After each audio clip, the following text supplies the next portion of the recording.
Hey class, we are in chapter 3, section 3. This is probably one of several videos I'll post on how to deal with all the material in section 3. So today we're going to talk about conversion problems, specifically molar mass. How do I convert from moles to grams or from grams to moles of a certain substance? Last section in the last video is kind of dealt with the atomic mass, how many protons and neutrons we had, and even electrons. Now we're going to go into the tangible world where we start to do measurements in the laboratory to find out, again, how many moles we can pull out of a certain substance. So as we go into conversion problems, let's rethink about the 3 rules I gave you in the previous chapter. The 3 rules I gave you on how to do conversion problems are: 1, write down what you know. This is the given information from the problem at hand. 2, follow your units. Whatever units I have on the top of my problem, I need to put on the bottom so they cancel out. And step 3 that you should all know is get a conversion factor. Today, our conversion factor we're going to see is just the molar mass of any element, and we find that on the periodic table. So get your periodic table out as we get ready to go through this. So just reflecting, we're talking about this idea of a mole. It is just a quantity. A mole just equals this really insanely large number. Just like a dozen equals 12, a gross equals 144, and a ream of paper equals 500.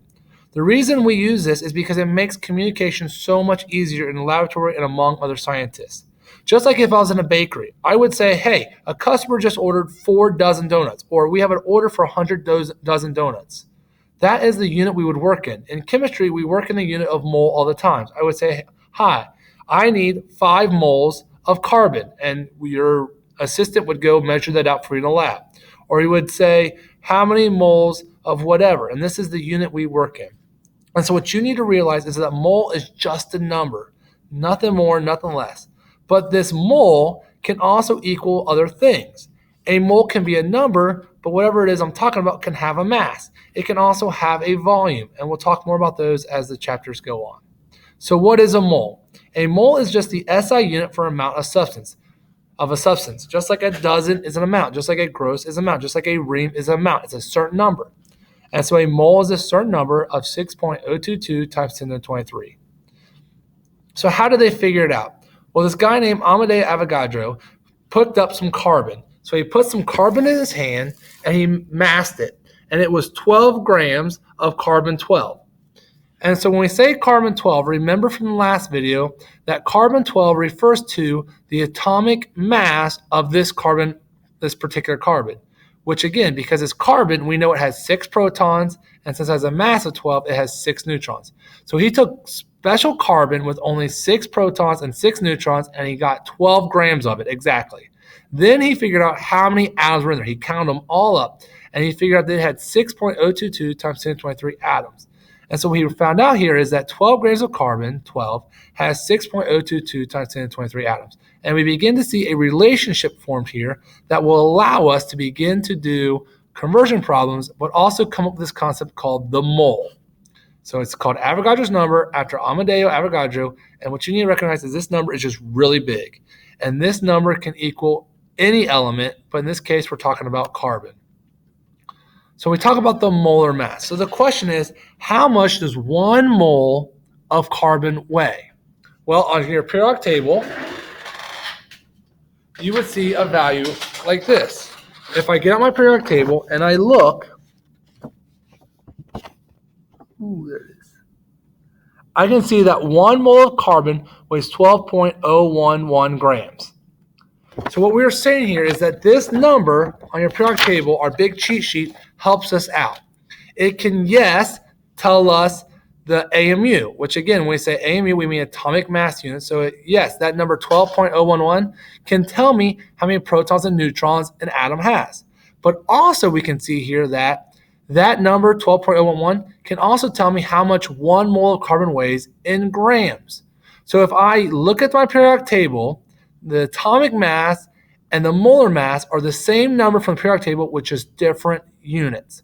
And now this is very useful because if I say in the laboratory, I need a mole of helium, you can look at your periodic table and you can know that 1 mole of helium weighs 4.00 grams per mole.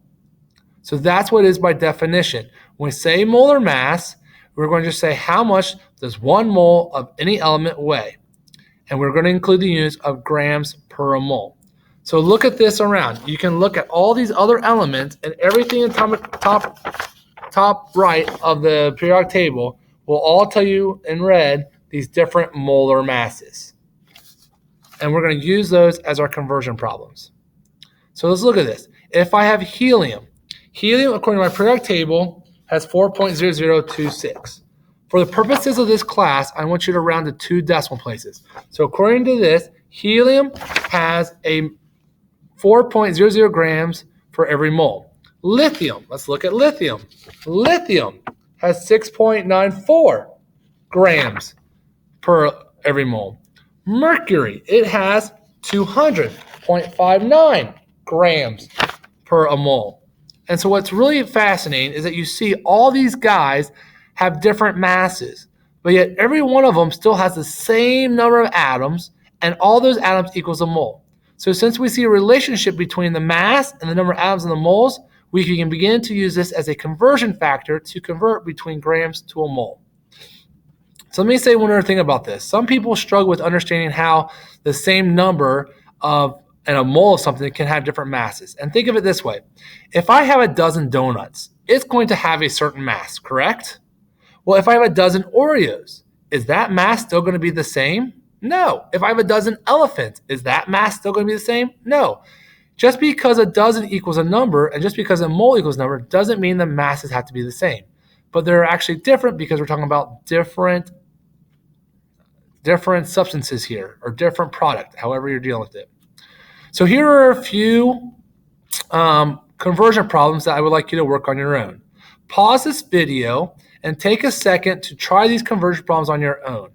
The answers are already included here, but I want you to pay attention on how specifically to set up the problem, but then also specifically how to get the correct sig figs. Pause the video and I'll go over the answers here in a second. All right, so for the first problem, what do we do? Step 1 is I write down what I know. The problem says you have 3.6 moles of carbon, so I write that down.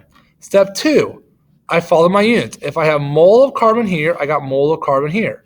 Since I have mole of carbon at the bottom, I do step 3 now where it says get a conversion factor.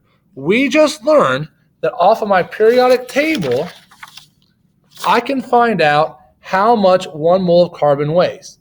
And 1 mole of carbon weighs 12.01. And so because of that, I would write down my conversion factor on top. So I write down what I know, I follow my units, and then I do step 3. I get a conversion factor. And I know this is a true statement. 1 mole of carbon equals 12.01 grams of carbon. Because of that, I will get this number, 43.236. But since the beginning number only had 2 sig figs, my answer can only have 2 sig figs. Then the next one, take a quick look, same idea. Just remember, we get the molar mass, the 32.07 grams. We get that from the periodic table. Now let me make one more comment real quick. When we go back and we look at the fact that carbon 12 is 12 grams, you will notice that it's slightly different. That is slightly different than the amount of the atomic mass you'll see on the periodic table.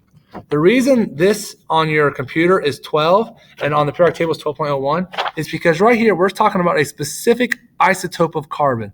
This is particular carbon that has exactly 6 protons and 6 neutrons in all the carbons that are in this mass.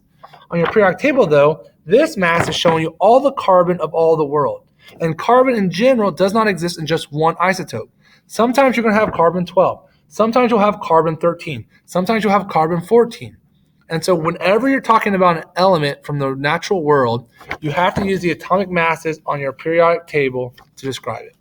Now there's one more thing I need to cover, and it's called your diatomic molecules. Diatomic molecules are just certain molecules that do not like to exist by themselves. So what you need to understand is you need to memorize these 7 molecules and understand that in nature, carbon might be able to exist by itself.